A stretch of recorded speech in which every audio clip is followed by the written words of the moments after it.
तो hello friend, I hope आप लोग स्वस्थ होंगे, मस्त होंगे, अपने काम में व्यस्त होंगे। तो इसी के साथ फाइनली आज हम फिर से लेके आए हैं एक एनिमेटेड वीडियो, जिसमें आपको एक सस्पेंसफुल स्टोरी प्लस एक हॉरर स्टोरी दोनों का कॉम्बिनेशन मिलेगा। तो चलो स्टार्ट करते हैं। खांडवा गांव में 7 बजने को थे और हर शाम की तरह आज भी चारों ओर घंटे की आवाज गूंज रही थी। 7 बजने वाले हैं, अपने अपने घरों की तरफ बढ़ते रहें। 7 बजने वाले हैं, अपने अपने घरों की तरफ बढ़ते रहें। हेलो जी राणा साहब। बोला 7 बजने वाले हैं, सब लोग घर गए या नहीं? जी राणा साहब, लगभग सब चले ही गए। लगभग? तू जानता है ना 7 बजे के बाद क्या होता है? फौरन घर भेज सबको। जी आप चिंता मत कीजिए, 7 बजने से पहले मैं सभी को घर भेज दूंगा। ठीक है, तू भी जल्द घर चले जा।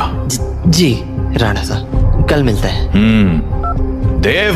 हाँ पापा। 7 बजने वाले हैं, जाओ जाके सारे खिड़की दरवाजे बंद कर दो। हाँ पापा। 7 बजने वाला है, अपने अपने घरों की तरफ बढ़ते रहो। हे चढ़ो रे सब, दुकान बंद हो गई अब। अरे काकी चाय तो पिला दे। अरे बावड़े, घंटी की आवाज ना सुनी के तेने? 7 बजन को है, जल्दी से घर निकल वरना। अरे बुढ़िया तू बहुत सोचती है, ये सब बस फालतू की बातें हैं, इतना दिमाग मत लगाया कर। बब्बन बेटे, थारे से बहस करने का समय ना है हमारे पास। बेहतर होगा कि 7 बजने से पहले तू अपने घर पहुंच जा, क्योंकि अगर रास्ते में वो मिल गए ना तो दोबारा यहाँ मत आइयो, क्योंकि मैं दरवाजा ना खोलूंगी, समझ गया? जा यहाँ से अब। हाँ जाता हूँ। हाँ बोलो राणा सा। काकी, सब लोग घर चले गए ना? हाँ सब चले गए। ठीक है, आप भी याद से खिड़की दरवाजे बंद कर लेना। रोज फोन करके यही बोले है तू। अरे 7 महीनों से गांव में कुछ ना हुआ तो अब क्यों जावेगा? 7 महीने पहले जो हुआ था वो दोबारा भी हो सकता है, इसलिए सावधानी जरूरी है। पापा। हाँ? सारे खिड़की दरवाजे लगा दिए। और पर्दे लगाए? पर्दे क्यों, खिड़कियां लगा तो दी हैं, और वैसे भी वो लोग तो तभी अंदर आ सकते हैं ना जब उन्हें अंदर बुलाया जाए। तो फिर देव, होश में हो? ये क्या बोल रहे हो? अरे हम पर्दे उनसे छिपने के लिए थोड़ी लगाते हैं, बल्कि इसलिए लगाते हैं ताकि हम उन्हें ना देख सके, उनसे बात ना कर सके और उनके बहकावे में ना आ सके। ऐसी गलती बहुत से लोगों ने की थी, उनके साथ क्या हुआ ये पूरा गांव जानता है, इसीलिए अच्छा होगा कि हम वो गलतियां ना दोहराएं। पापा, क्या मम्मी के साथ भी ऐसा ही कुछ हुआ था? क्या वो भी? 7 बज गए, जाओ जल्दी से जाके पर्दे लगा दो, वो लोग अब आते ही होंगे। हाँ। तो राणा सा की बात मानकर देव खिड़कियों पर पर्दे लगाने के लिए चला गया, पर अभी वो पर्दे लगा ही रहा था कि उसने ऐसा कुछ देखा जिससे उसके होश उड़ गए। देव बेटा। मम्मी, आप? हाँ बेटा, मैं ही हूँ। पर आप यहाँ कैसे? तुमसे मिलने आई हूँ बेटा। हाँ, पर आप तो मर गए थे ना? नहीं तो, देखो मुझे, मैं तो जिंदा हूँ। लेकिन पापा ने तो बोला आप मर चुके हो। फिर? तुम्हारे पापा झूठ बोल रहे हैं बेटा। मतलब आप मरे नहीं हो? नहीं, मैं तो बस रास्ता भटक गई थी, आज बहुत मुश्किल से तुम्हारे पास आ पाई हूँ, बस तुमसे मिलने। हाँ? सच्ची? हाँ बेटा, हाँ। अब चलो मुझे अंदर आने दो, 7 बज गए हैं, वो लोग आते ही होंगे। हाँ, मैं पापा को बोलता हूँ। नहीं, पापा को क्यों बुला रहे हो? वो मुझे देख तो पाएंगे नहीं, और जब तक मैं उन्हें समझाऊंगी तब तक तो बहुत देर हो जाएगी, इसलिए तुम ही जल्दी से दरवाजा खोल दो, जाओ। पर पापा ने 7 बजे के बाद दरवाजा खोलने से मना किया है। बेटा, मेरे पास ज्यादा वक्त नहीं है, मैं ज्यादा देर तक बाहर नहीं रह सकती। तुमने दरवाजा नहीं खोला तो? नहीं, मैं खोलता हूँ। थैंक यू बेटा। तो देव अपने घर के दरवाजे पर पहुंचा और दरवाजा खोल दिया। पर जब सामने कोई नहीं देखा तो उसने अपनी मम्मी को आवाजें लगानी शुरू की। मम्मी, अरे मम्मी कहाँ गई? मम्मी कहाँ हो? जल्दी आओ ना। देव! पापा, तुमने दरवाजा क्यों खोला है? देव बेटा। मम्मी। देव मम्मी को अपनी ओर आते देख ही रहा था कि तभी राणा शाह ने एकदम से लाइट्स बंद कर दी और लाइट के अचानक बंद होते ही देव पीछे पलटा तो उसके सामने अंधेरे में राणा शाह खड़े थे, जो देव को चुप रहने का इशारा कर रहे थे। देव बेटा। अरे कहाँ चले गए तुम? देखो मैं आ गई। मम्मी से नहीं मिलोगे? देव। नंदिनी देव को आवाज लगा रही थी पर वो वहां था ही नहीं, क्योंकि राणा शाह ने उसे बगल वाले कमरे में छिपाकर दरवाजा बंद कर दिया था। पापा बाहर मम्मी थी और देव शांत हो जाओ। मैंने कहा था ना तुम्हारी मम्मी मर चुकी है। पर पापा उन्होंने बोला वो जिंदा है। और देव बेटा, तुम अंदर हो ना? दरवाजा नहीं खोलोगे? तुम्हारी मम्मी आ गई। दरवाजा खोलो बेटा। पापा। कोई आवाज मत करो। लेकिन पापा, मुझे मम्मी से मिलना है। तुम्हें अगर सच में लगता है कि वो तुम्हारी मम्मी है तो उनसे कल सुबह मिल लेना, ठीक है? पर अभी के लिए शांत हो जाओ। राणा शाह, ओ राणा शाह, अरे मिलने दो ना मुझे देव से। कब तक झूठ बोलोगे उससे कि मैं मर चुकी हूँ? राणा शाह, आप सुन रहे हो ना? पापा। बेटा बिल्कुल भी ध्यान मत दो और आंख बंद करके सो जाओ। पर पापा, मम्मी ये क्या बोल रही है? शांत रहो देव, कल सुबह मैं तुम्हें सब समझा दूंगा। पर अभी के लिए चुपचाप आंखें बंद करो और सो जाओ। तो देव अपने पापा के कंधे पर सर रखकर सो गया और जब सुबह हुई तो राणा शाह देव को आवाज लगाते हुए बोले, देव उठ जाओ, सुबह हो गई है। हाँ, सुबह हो गई तो मम्मी से मिल सकते हैं ना अब? आओ मेरे साथ, तुम्हें तुम्हारी मम्मी से मिलाता हूं। लेकिन जैसे ही दोनों कमरे के बाहर आए वहां कोई नहीं था। हाँ, मम्मी कहाँ गई? मैंने कहा था ना कि वो तुम्हारी मम्मी नहीं थी। पापा, वो मम्मी जैसे ही बात कर रही थी। बेटा मैंने समझाया था ना तुम्हें, पर्दे लगाने के पीछे की सबसे बड़ी वजह यही है कि हम उन्हें देख ना पाए, उनकी बातों में ना आ पाए। जैसे कल तुम आ गए। पर वो बोल रही थी कि वो मरी नहीं है, जिंदा है। अगर वो मर गई है तो यहाँ कैसे आ गई? एक काम करो, मेरे साथ आओ। हाँ? कहाँ पापा? बस चलो मेरे साथ, तुम्हें कुछ दिखाना है। तो उसके बाद वो दोनों गांव के लगभग बाहर चले आए और वहां पहुंचते ही देव बोला, पापा हम लोग यहाँ क्यों चले आए? बताता हूँ, पर पहले आस पास देखकर ये बताओ कि यहाँ क्या दिख रहा है तुम्हें? यहाँ तो कुछ भी नहीं है। आसपास बहुत सारे पेड़ हैं। सामने गांव से बाहर जाने का रास्ता है और पास में बब्बन भैया का घर है। तुम्हें कहीं पर कोई बस दिख रही है क्या? हाँ, वो उस तरफ एक पुरानी सी बस है। क्यों? बेटा ये वही जगह है जहां तुम्हारी मम्मी की मौत हुई थी। हाँ, उस दिन हमें शहर से लौटने में देरी हो गई थी और गांव पहुंचते पहुंचते सुबह के 4 बज गए। सूरज निकलने में थोड़ा वक्त था तो गांव के सभी घरों की खिड़की दरवाजे बंद ही थे। इसीलिए सुबह होने तक हमारे पास झाड़ियों में छिपे रहने के अलावा कोई चारा नहीं था। हम लोग एक झाड़ के पीछे छिपे ही थे कि मैंने तुम्हारी मम्मी की एक आवाज सुनी। नंदिनी, क्या हुआ? राणा साहब, उन्होंने हमें देख लिया है। हमें कहीं और जाना पड़ेगा। हाँ, पर कहाँ? आसपास कोई घर है? घर तो है, पर मुझे नहीं लगता कि अभी कोई दरवाजा खोलेगा। तो अब क्या करें? वहाँ एक पुरानी सी बस है, हम उसमें जाकर छिप सकते हैं। हाँ ठीक है, चलो। तो हम दोनों फटाफट उस बस के पास पहुंच गए। पर फिर क्या हुआ?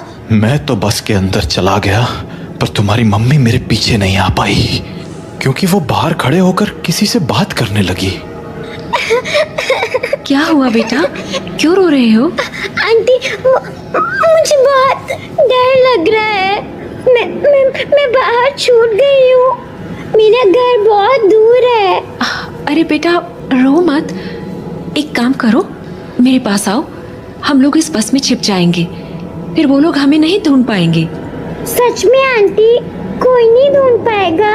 हाँ हाँ पक्का, कोई नहीं ढूंढ पाएगा, आ जाओ। Thank you aunty. पर मैंने तो आपको ढूंढ लिया। हाँ?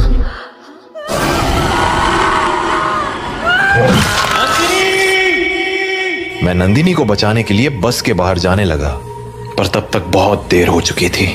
बस को उन लोगों ने चारों तरफ से घेर लिया था। हेलो अंकल, बाहर आओ ना, खेलो हमारे साथ। और शायद मुझे देखकर हंसे जा रहे थे। हेलो अंकल, बाहर आओ ना, खेलो हमारे साथ। उन आवाजों को सुन मैं इतना घबरा गया कि अपनी जगह से हिल भी ना पाया। पर थोड़ी ही देर बाद वो आवाजें आनी बंद हो गईं और गांव के लोगों की आवाज सुनाई देने लगी। मैं समझ गया था कि सुबह हो चुकी थी, तो मैं बस के बाहर निकलकर तुम्हारी मम्मी को आवाज लगाने लगा।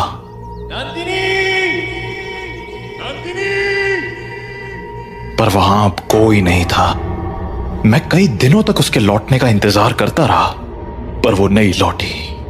फिर जब गांव वालों ने मुझे बताया कि रात 7 बजे के बाद उन बाशिंदों के साथ नंदिनी भी शिकार पर आती है, तो मुझे इस गांव का एक गहरा राज समझ आया। क्या राज? यही कि जो लोग रात को इस गांव में आते हैं वो इसी गांव के रहने वाले थे, पर उनकी मौत के बाद वो ऐसे बन गए। मतलब कल जिसे मैंने देखा वो तुम्हारी मम्मी नहीं थी बेटा, क्योंकि मरे हुए लोग वापस नहीं आया करते, इंसान बनकर तो बिल्कुल नहीं। अपने पापा से बात करने के बाद देव के मन में बहुत सारी बातें चल रही थी और वो उन्हीं ख्यालों में खोया हुआ काकी की दुकान में बैठा हुआ था कि तभी हर तरफ से घंटे की आवाजें आना शुरू हो गईं। 7 बजने वाला है, अपने अपने घरों की तरफ बढ़ते रहो। चलो चलो, घंटा बज गया, निकलो अपने अपने घरों को। अरे बुढ़िया, तू फिर शुरू हो गई। बोला था ना ये सब फालतू की बातें। अरे बावड़े, दिमाग फिर गया है क्या तारा? जानता है ना 7 बजे के बाद बाहर के ओवे है, कच्चा चबा जावेंगे वो बाशिंदे। अच्छा, और तुझे कैसे पता कि वो कच्चा चबा जावेंगे? क्योंकि आज तक जो भी रात को बाहर रुका है वो मारा ही गया है। अच्छा, फिर थारा राणा सा कैसे बच गया? हाँ, वो भी तो फंसा था ना रात को अपनी लुगाई के साथ। मैंने बोला ना, थारी फालतू बातें सुनने के लिए हमारे पास टेम ना है। जा निकल अब यहाँ से। हाँ हाँ, जाता हूँ। इतना कहकर बब्बन वहां से चला गया, पर बब्बन की बात ने देव का ध्यान जरूर खींच लिया था। तो वो भी अब ये सोचने लगा था कि उस रात उसकी मम्मी तो मर गई, पर पापा कैसे बच गए। वो ये सब बातें सोच ही रहा था कि तभी काकी बोली, अरे छोरे, हाँ बात ना सुनी क्या तूने हमारी? बोला ना घर निकल। जी काकी। तो देव हड़बड़ाता हुआ काकी की दुकान से बाहर निकल आया। वो घर के लिए निकलने ही वाला था कि उसके मन में एक और ख्याल आया और वो सीधा बब्बन के पीछे चल पड़ा। बब्बन भैया! क्या हो गया छोरे, कहाँ भागा चला रहा है? वो मुझे ना आपसे एक बात पूछनी है। पूछ। वो अरे जल्दी बोल, पता है ना 7 बजने को है।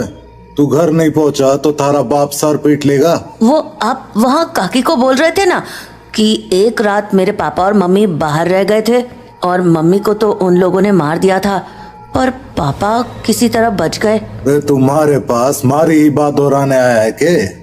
जल्दी पूछना के पूछने तने। नहीं, मैं ये बोल रहा था कि आपका भी घर उसी टूटी फूटी बस के पास है ना? हाँ तो आपने कुछ देखा था क्या?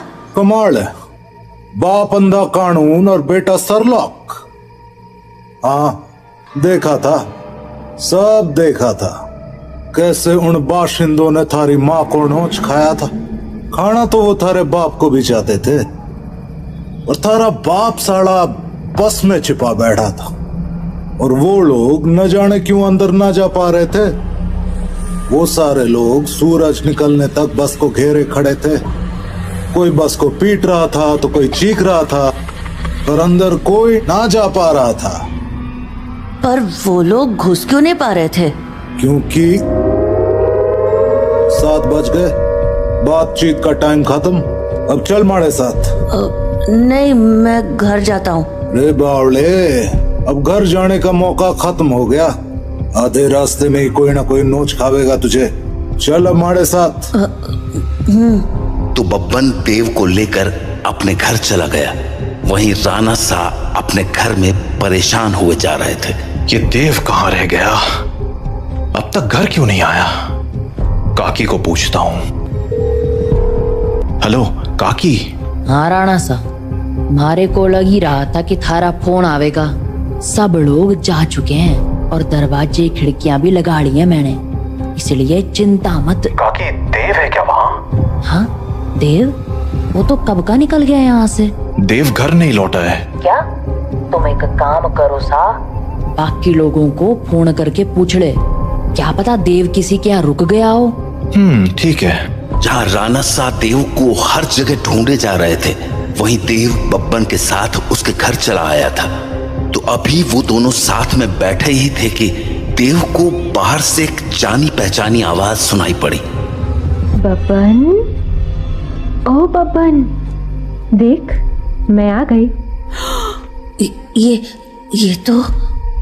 ये तो मेरी मम्मी की आवाज है। सही पहचाना छोड़े, तारी मम्मी ही है बाहर। अब एक काम कर, यहीं रुक और यहाँ से तमाशा देख। तो बब्बन खिड़की के पास गया और पर्दे हटा दिए। हाँ छोरी, बुला रही थी ना मने, ले देख मैं आ गया। कितना इंतजार कराता है तू। इंतजार? अरे अभी तो आई तू। मैं तो रोज ही आती हूँ, तू मुझसे कभी मिलता ही नहीं। अरे थारे से तो रोज बात करूँ हूँ मैं। हाँ, पर मिलने का मतलब बस बात करना थोड़ी होता है, करीब भी तो आना होता है ना। अच्छा, मारे करीब आना साथा ने। और नहीं तो क्या, खोल ना दरवाजा। कमाल है छोरी, तू भी अपने राणा सा को इतनी जल्दी भूल गई। जो राणा सा देखेंगे नहीं, वो उन्हें पता कैसे चलेगा। कमाल है तू भी। वैसे थारे बेटे का क्या, वो तो देख सके है ना। ओफो बब्बन, तू भी ये क्या बातें करने लगा। हम दोनों के बीच में किसी दूसरे का क्या काम। जाना, दरवाजा खोल देना, मुझे तेरे से अच्छे से मिलना है। अच्छा चल ठीक है, खोल ही देता हूँ दरवाजा। अब तो बब्बन दरवाजा खोलने जा ही रहा था कि देव बोला, बब्बन भैया दरवाजा मत खोलना, वो मेरी मम्मी नहीं है। अरे यो बात तो मने भी पता है, यो थारी माँ तो अब बिल्कुल ना रही।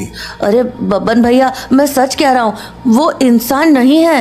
वो इंसान है या नहीं, ये तुझे अभी पता चल जाएगा, तू बस देखता जा। तो इतना कहकर बब्बन ने दरवाजा खोल दिया और सामने खड़ी नंदिनी से बोला, हाँ छोरी, मिलना था ना तने मारे से, आजा अंदर आजा। बब्बन की बात सुनकर देव के तो होश ही उड़ गए, पर तभी कुछ अजीब हुआ। उसने देखा कि उसकी मम्मी दरवाजे पर तो खड़ी थी, पर दरवाजे से अंदर नहीं आ रही थी। क्या हो गया, रुक क्यों गई, आजा अंदर।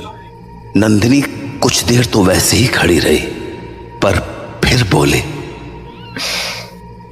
तू बाहर क्यों नहीं आ जाता बब्बन, मैं तुमसे यहीं मिल लूंगी। अरे अभी तो अंदर बुलाने को कह रही थी, अब बाहर बुला रही। देख छोरी, आना तो तुझे ही पड़ेगा। अब सोच ले तो भी ना बब्बन, कितना इंतजार कराएगा? आ जाना बाहर। नंदिनी के जवाबों को सुनकर देव के मन में बहुत सारे सवाल उठने लगे थे, जैसे कि उसकी मम्मी घर के अंदर क्यों नहीं आ रही थी और वो बार बार बब्बन को बाहर आने को क्यों कह रही थी। देव धीरे धीरे बब्बन के पास पहुंच गया, पर इससे पहले कि वो बब्बन से कुछ पूछता, उसे नंदिनी ने देख लिया और वो बोली, अरे बेटा देव, तुम भी यहाँ हो? आओ ना, मम्मी से नहीं मिलोगे? कल हम मिल नहीं पाए थे ना? आ जाओ, आज मिलते हैं। देखो, बाहर तुम्हारे साथ खेलने के लिए इतने सारे बच्चे भी हैं। हम खूब मजे करेंगे। आ जाओ बेटा।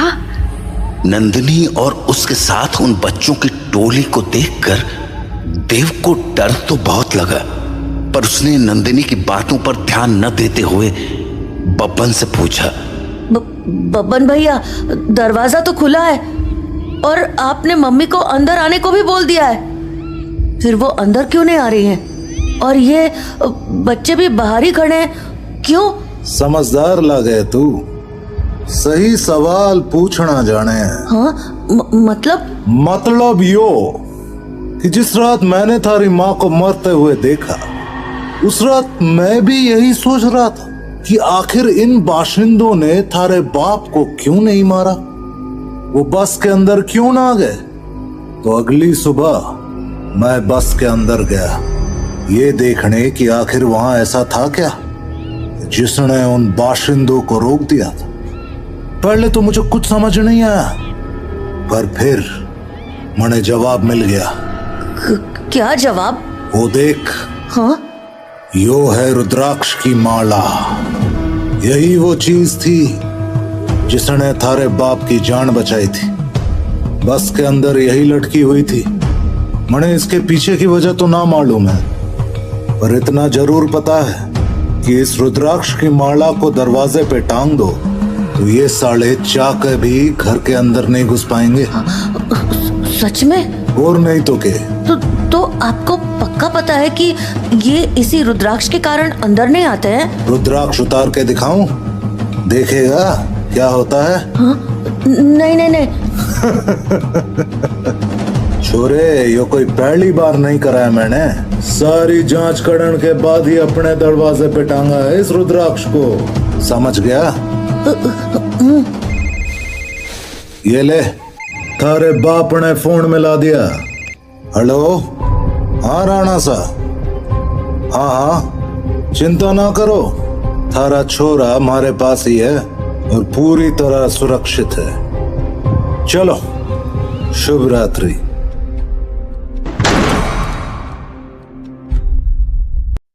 अगर आपको ये वीडियो थोड़ी भी अच्छी लगी हो तो don't forget like and subscribe and share, क्योंकि आपका एक लाइक हमें मोटिवेशन देता है एक अगली वीडियो तैयार करने के लिए। मिलते हैं किसी अगली वीडियो में, जब तक के लिए जय हिंद।